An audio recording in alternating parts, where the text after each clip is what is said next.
Civility is a choice.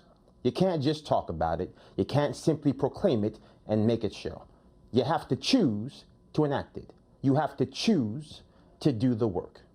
Yesterday, Congressman-elect Luke Leflow died due to complications from COVID-19, a man who dedicated his life to serving his community, and the people of Louisiana ended his journey here on earth just 4 days before adding his name to the list of 12,413 Americans who have had the distinct honor of serving this nation in the hallowed halls of Congress. He was just 41 years old. He leaves behind a wife, a 3-year-old son, and an 11-month-old daughter. Their family is forever altered. The trajectory of their lives is now forever changed. They are the newest inductees of a fraternity they did not choose, filled with a multitude of families whose lives have been upended by this pernicious disease.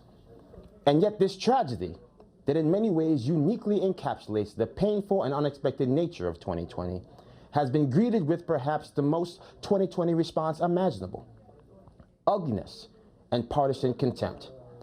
What kind of malice must lurk in your spirit that the news of a deceased father of 2 young children sends you scurrying to the internet to see if you can find pictures of him without a mask in the name of political gamesmanship? How much hatred must haunt your heart that you choose a moment of unparalleled devastation to thrust ridicule and condemnation on those in mourning? Something is truly broken in the collective spirit of our nation when we can't rise above our politics to support a family in pain. Don't talk to me about love and tolerance if the only time you can muster the phrase thoughts and prayers or sorry for your loss is to mock the faithful. Don't talk to me about making lives matter when it is clear that the only lives that matter to you are the ones lived by people that you agree with 100% of the time. And don't say that we will defeat COVID-19 together when your partisan contempt has fostered an environment where we have to pick funerals based on your own convictions. The risks of COVID are known, the threat is understood, and the reality borne out by our circumstances is apparent to everyone. Those who weaponize those truths in the name of righteousness and self-righteous indignation do not seek unity. They do not care about civility. What they care about is absolving themselves of the responsibility to do what America has struggled generation by generation to accomplish: acknowledging our shared humanity. We are a nation that wrote all men are created equal on paper and have struggled decade by decade to make that promise true.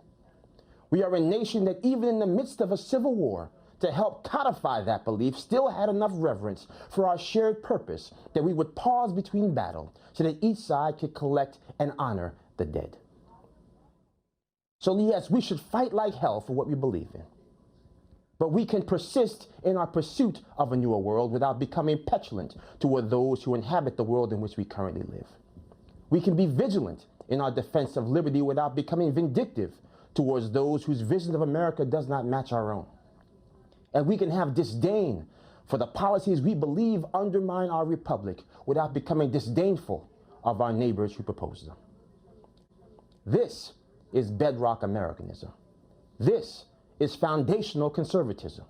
The belief that disagreements in pursuit of common ground are what is required to forge a nation, not what divides a people. Our republic is designed to force us to come together, even when doing so makes us literally sick. Now, there will be those who scream, "Whataboutism?" But that lack of nuance fails to recognize life is filled with moments that mark a before and an after. If you are unhappy with the discord in our public dialogue, then you must choose to begin anew, not double down on the vision that fostered the discontent in the first place. In his first inaugural, President Trump wrote, "The Bible tells us how good and pleasant it is when God's people live together in unity." We must speak our minds openly, debate our disagreements honestly, but always pursue solidarity.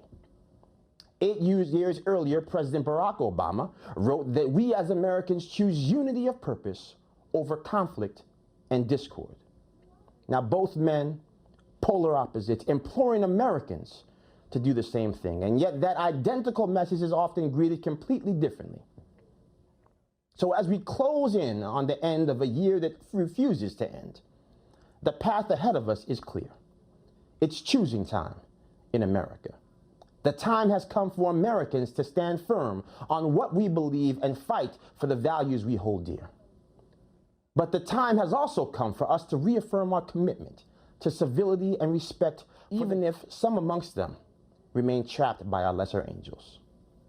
And there is no better place for us to start with that unified truth than showing love for the life of Luke Leflow and compassion for the family he leaves behind. But in case it hasn't been said enough, from our family here at Newsmax to the Leflow family and the people of Louisiana, we are truly sorry for your loss.